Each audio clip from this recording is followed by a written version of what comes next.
Prime Minister Badr Abdulati to lead Human Rights Committee with representatives from 12 bodies.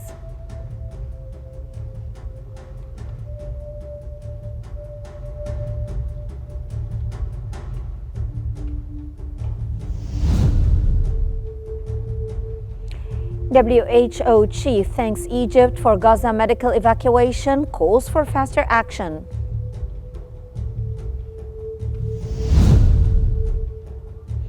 And Cairo International Airport marks historic milestone with 97,000 passengers and 667 flights in a single day.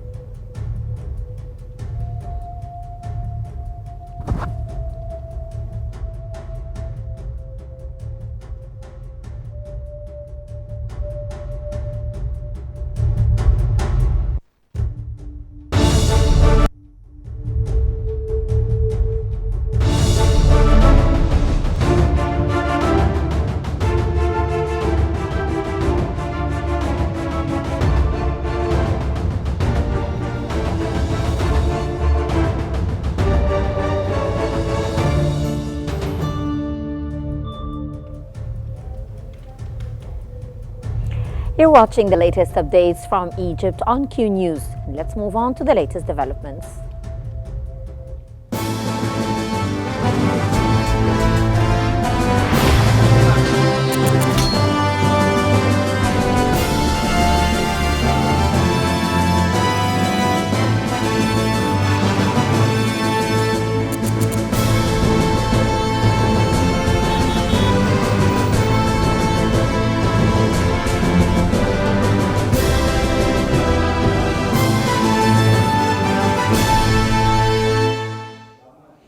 Minister of Foreign Affairs Badr Abdulati will chair the third ministerial meeting of the Permanent Supreme Committee for Human Rights tomorrow.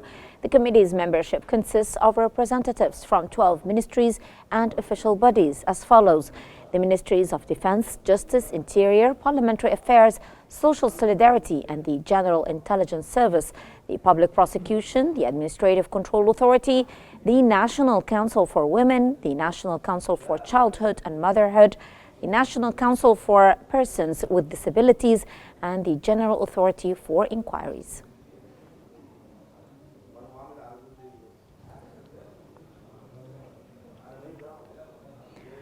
World Health Organization Director Tedros Adhanom has thanked Egypt and other countries for their support with medical evacuations and healthcare in Gaza during the recent period.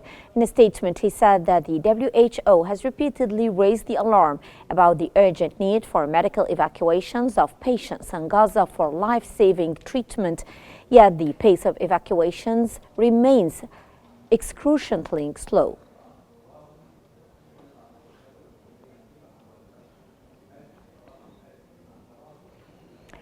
Ambassador Riham Ammar has presented her credentials as Ambassador Extraordinary and Plenipotentiary of Egypt to Gabon to Brigadier General Oligui Nguema, the transitional president of the Republic of Gabon. During the ceremony, the president of Gabon thanked Egypt for the warm reception in Cairo and appreciated the important talks he had with President Abdel Fattah el-Sisi. For her part, the ambassador expressed her intention to continue strengthening the historical bilateral relations between the two countries in all political, economic, cultural and educational fields, as well as to explore opportunities for attracting Egyptian companies to invest in Gabon.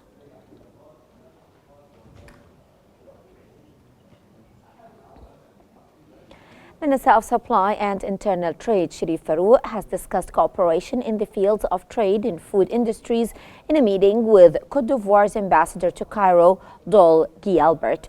The two sides explore the possibility of exchanging expertise in priority sectors, particularly in the manufacture of edible oils. They also discussed how to benefit from Egypt's experience in developing food industries, which contributes to achieving sustainable development and enhancing food security for both countries.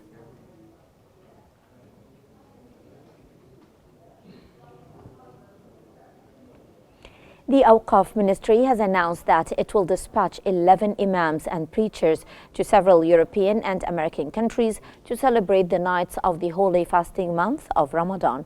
The Ministry of Endowment stressed that this step reaffirms Egypt's leadership in promoting moderate, enlightened, through and upholds the true values of Islam, such as tolerance, peace, and coexistence.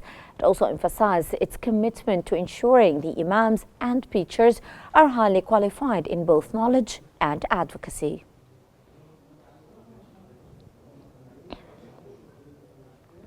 The Haya Karima Foundation, or Decent Life Initiative, has celebrated the graduation of 100 women from the latest batch of the Sweet Homes program, which is designed to train female breadwinners in confectionery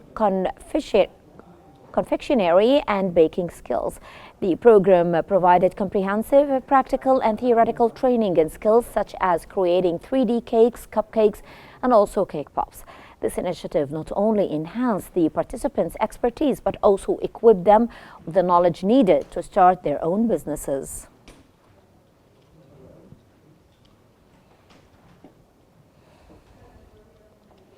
The Cairo International Airport has experienced its busiest day ever yesterday since its opening on March 18, 1963.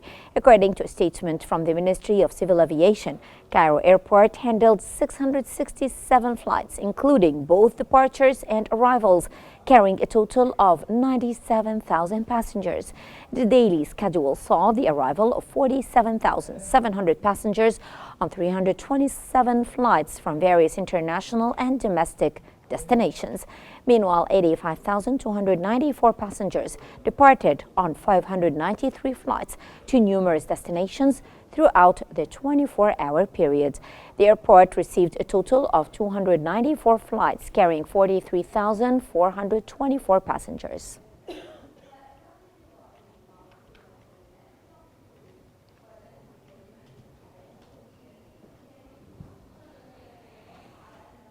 Minister of Parliamentary Legal Affairs and Political Communication Councillor Mahmoud Fawzi has emphasized that under the leadership of President Abdel Fattah al-Sisi, the Egyptian state is committed to empowering youth. He noted that this commitment is reflected in presidential initiatives aimed at qualifying youth and establishing training institutions led by the National Academy for Training and Youth Rehabilitation. He also emphasized that the country has made significant progress in empowering youth, which is evident in the increasing number of young people assuming leadership positions in government, governorates, and parliamentary councils.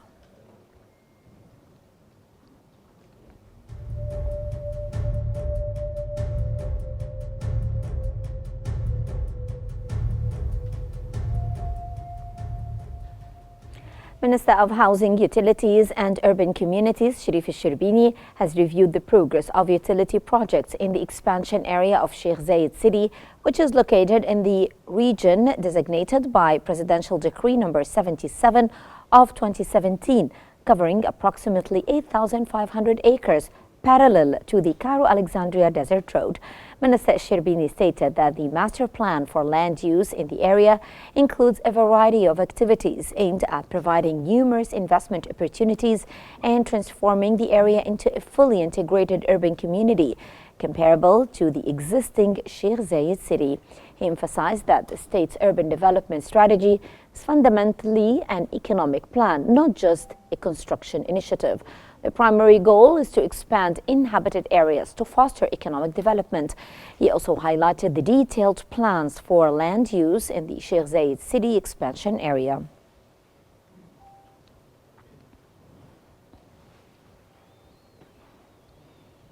Minister of Health Dr. Khalid Abdel Ghaffar has inspected the project to establish Tanta General Hospital and the Tanta Oncology Center in Gharbiya Governorate, aiming to follow up on the equipment, development and completion rates. This inspection is part of the minister's tour to assess the operations of medical facilities and address any challenges that may arise, ensuring they are resolved promptly. The ministry spokesman Hussein Abdulghaffar explained that the minister continued his tour in Gharbiya Governorate by inspecting the construction of Tanta General Hospital, which has an estimated cost of about £2 billion.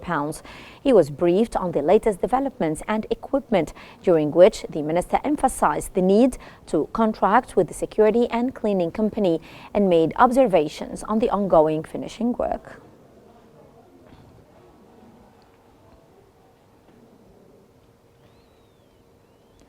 Minister of Water Resources and Irrigation Hani Swelam has confirmed the facilitation of licensing procedures to support the tourism sector and serve investors, which will positively impact the national economy and create job opportunities. This is in line with the ministry's efforts to enhance digital transformation as part of the second phase of the Irrigation 2.0 system. He announced the implementation of the first phase of the electronic groundwater licensing system in the groundwater management areas of the West Delta. This system will enable beneficiaries to obtain their licenses electronically by submitting the necessary documents and tracking the status of their applications, thus supporting citizens and investors and enhancing tourism services.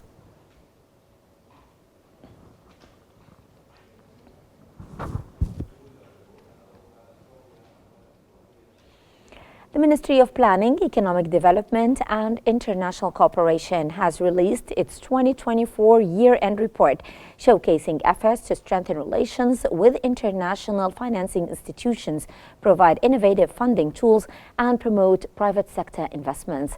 These efforts led to an increase in concessional development financing for Egypt's local and foreign private sectors, reaching $4.2 billion by the end of 2024, up from $2.9 billion in 2023. This growth reflects the attractiveness of Egypt's private sector and the success of structural reforms in boosting concessional financing.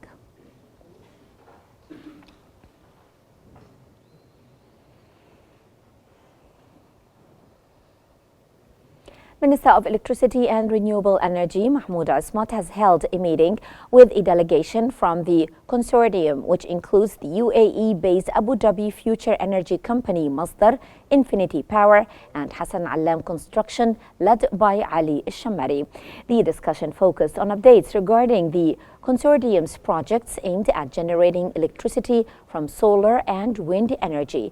The discussion centered on strengthening and enhancing the partnership with a focus on expediting the implementation of agreed-upon projects for solar energy generation. These projects have a total capacity of 1,200 megawatt, supported by energy storage batteries with a capacity of 720 megawatts.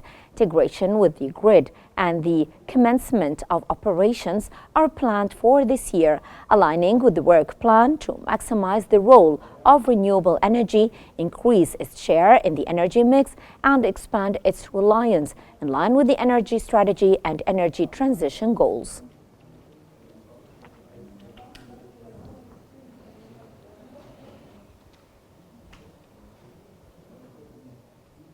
The Information and Decision Support Center, IDSC, affiliated with the Egyptian cabinet, has projected that growth rates will rise in 2025, ranging between 3.5% and 4.5%.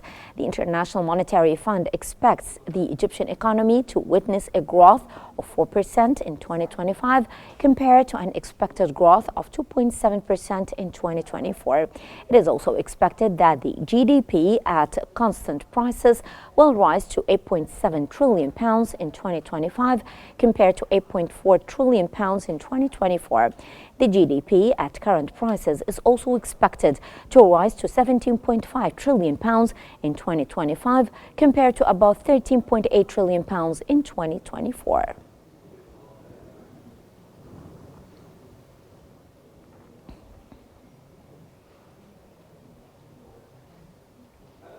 Car sales in Egypt experienced a notable increase of 11.66% during the first 11 months of 2024, reaching approximately 89,300 vehicles. According to a report by the Automotive Market Information Council, private car sales grew by 17% to 70,900 vehicles in 2024, up from 60,800 in 2023. In November, sales reached 8,500 units, a 7.5% increase from November 2023, while truck sales rose by 4.4% to 11,900 units. Bus sales fell 17%, totaling 6,400 units.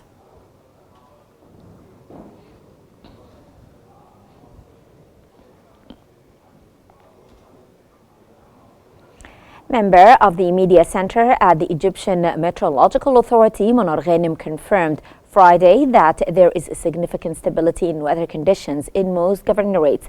Ghanem added that Friday's weather is not expected to witness any rain, and there is a slight rise in temperatures on Saturday during the day.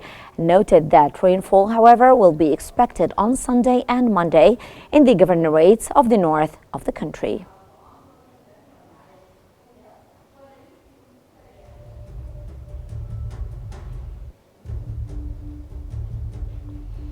And that brings us to the end of our news bulletin. Here is what we have been covering. Foreign Minister Abdulati to lead Human Rights Committee with representatives from 12 bodies.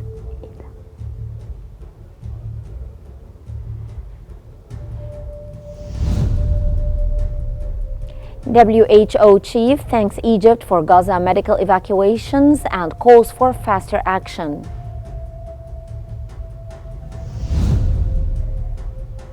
And Cairo International Airport marks historic milestone with 97,000 passengers and 667 flights in a single day.